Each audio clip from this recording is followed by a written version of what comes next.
इस विश्लेषण में आपका स्वागत है। जरा सोचिए, क्या ये बात अपने आप में कमाल की नहीं है कि हजारों साल पहले युद्ध के एक भयानक मैदान के बीचों बीच दिया गया एक उपदेश आज भी हमारे जीवन में उतना ही प्रासंगिक है। चाहे बात आज के आधुनिक कॉरपोरेट बोर्डरूम के दबाव की हो या फिर हमारी अपनी निजी जिंदगी की रोजमर्रा की उलझनों की, आज हम जिस विषय पर चर्चा करने जा रहे हैं वो सदियों से मानवता को राह दिखाता आ रहा है, श्रीमद् भगवत गीता। देखिए, इसे सिर्फ 18 अध्यायों और 700 श्लोकों वाली कोई पुरानी किताब भर मान लेना एक बहुत बड़ी भूल होगी। सच कहूं तो ये एक बेहद शक्तिशाली और सार्वभौमिक ढांचा है जो हमें हमारी सबसे गहरी नैतिक दुविधाओं को सुलझाने और हर तरह के भावनात्मक भंवर से बाहर निकलने का रास्ता दिखाता है।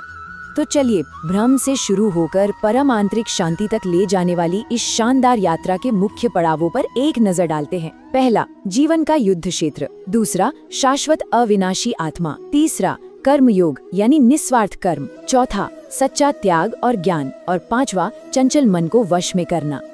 भाग 1, जीवन का युद्ध क्षेत्र। एक पल के लिए कुरुक्षेत्र के उस ऐतिहासिक मैदान की कल्पना कीजिए। चारों ओर कान फाड़ देने वाली शंखों और नगाड़ों की गूंज है और ठीक इस मैदान के बीचों बीच अर्जुन खड़े हैं। वो अर्जुन जो एक महान योद्धा हैं, लेकिन इस वक्त उनके हाथ से धनुष फिसल रहा है और उनका पूरा शरीर कांप रहा है। अब ये दृश्य महज इतिहास के किसी युद्ध का नहीं है। दरअसल अर्जुन यहाँ हम सब इंसानों के उस डर का प्रतीक है जब हम जीवन में भारी विकल्पों के बीच खुद को फंसा हुआ पाते हैं, जब हमें समझ ही नहीं आता कि क्या सही और क्या गलत। हम भी तो अक्सर ऐसे ही दोराहे पर खड़े होते हैं ना। भाग 2, शाश्वत अविनाशी आत्मा। अब इस सांसारिक उथल पुथल और भारी भ्रम के बीच गीता हमें एक बहुत ही गहरा दार्शनिक सच दिखाती है। जरा भौतिक शरीर की क्षणभंगुर प्रकृति और आत्मा के अमर सार के बीच के इस अंतर को समझिए। ये शरीर नाशवान है, टेम्पररी है। ये सर्दी, गर्मी, सुख दुख सब कुछ महसूस करता है, लेकिन आत्मा अजन्मी है, अकल्पनीय है। न तो इसे कोई हथियार काट सकता है और न ही कोई आग इसे जला सकती है। ये वो परम ज्ञान है जो हमारे अंदर बैठे हर डर की जड़ को ही खत्म कर देता है। और इसे समझाने के लिए जिस रूपक का इस्तेमाल किया गया है वो सच में बेहतरीन है।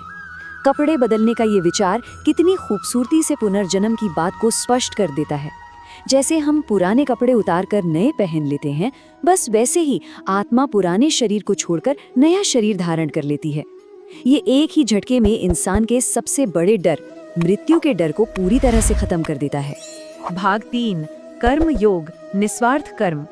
खैर, अब आप सोच रहे होंगे कि इन सब गहरी दार्शनिक बातों का हम अपनी आम रोजमर्रा की जिंदगी में क्या करें। यहीं पर प्रवेश होता है कर्म योग का। ये एक ऐसा सिद्धांत है जो कहता है कि आपका अधिकार सिर्फ कर्म करने पर है, उसके फलों पर या उसके परिणामों पर नहीं।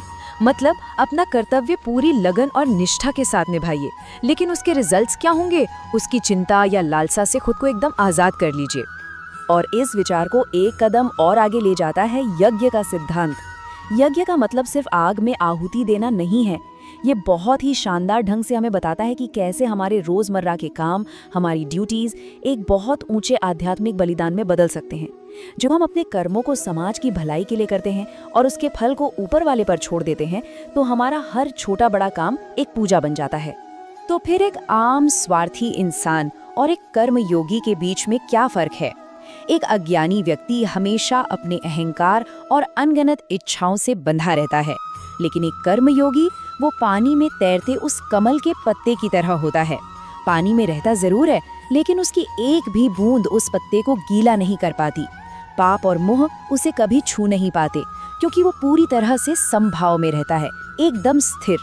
भाग 4, सच्चा त्याग और ज्ञान। अब जरा इंसान के दिमाग की उस मैकेनिज्म को समझते हैं जो हमारे पतन का कारण बनती है। ये किसी डोमिनो इफेक्ट की तरह है, एक के बाद एक गिरने वाली मनोवैज्ञानिक चेन रिएक्शन। शुरुआत होती है सिर्फ सांसारिक विषयों के बारे में सोचने से आसक्ति या लगाव पैदा होता है। आसक्ति से इच्छाएं जन्म लेती हैं। जब इच्छाओं में रुकावट आती है तो क्रोध आता है। क्रोध से भ्रम पैदा होता है और अंततः इंसान की सोचने समझने की शक्ति यानी उसकी बुद्धि का पूरी तरह से नाश हो जाता है। तो इस विनाशकारी चेन रिएक्शन से बचा कैसे जाए? इसका जवाब है स्थित प्रज्ञावन्ना, यानी एक स्थिर बुद्धि वाला इंसान। ये वो ज्ञानी है जिसने अपनी इच्छाओं पर जीत हासिल कर ली है। इसके लिए मिट्टी का ढेला, पत्थर, या सोना, सब एक बराबर हैं। बाहर चाहे जो कुछ भी हो रहा हो, चाहे गहरी खुशी हो या बहुत बड़ा दुख, ऐसा व्यक्ति हमेशा शांत और मानसिक रूप से संतुलित रहता है। भाग 5, चंचल मन को वश में करना। इस बात को समझने के लिए जरा इस नाव वाले सादृश्य पर ध्यान दीजिए। ये बहुत ही प्रभावशाली है।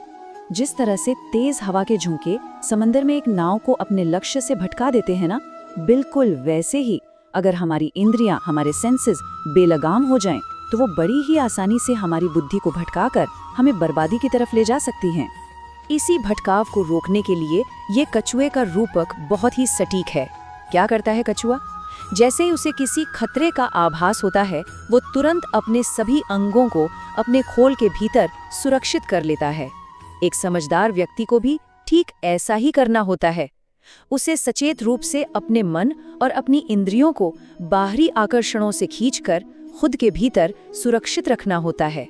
तो इस पूरी चर्चा का जो अंतिम निचोड़ है वो ये है कि इंसान का अपना मन ही वो आखिरी रणभूमि है जहां हार और जीत तय होती है।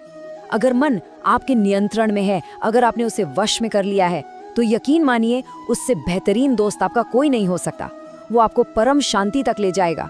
लेकिन अगर वो अनियंत्रित है, तो उससे बड़ा और भयानक दुश्मन भी दुनिया में कोई दूसरा नहीं है। हम बाहरी दुनिया में चाहे कितने भी हाथ पैर मार लें, कितनी भी लड़ाइयाँ क्यों ना लड़ लें, सच्चाई तो यही है कि सबसे बड़ा कुरुक्षेत्र हमेशा हमारे अपने मन के भीतर ही मौजूद रहता है। इस अद्भुत और शाश्वत ज्ञान को जानने के बाद अब हमें खुद से यह पूछना होगा कि आज के दौर की इस भाग दौड़ भरी जिंदगी में अपने रोजमर्रा के तनावों और मानसिक उलझनों को सुलझाने के लिए हम इस ज्ञान को, इस कर्म योग और स्थित प्रज्ञता को हकीकत में कैसे अपनाएंगे। इसी विचारोत्तेजक सवाल के साथ हम आज के इस विश्लेषण को यहीं विराम देते हैं। जुड़े रहने के लिए बहुत बहुत धन्यवाद।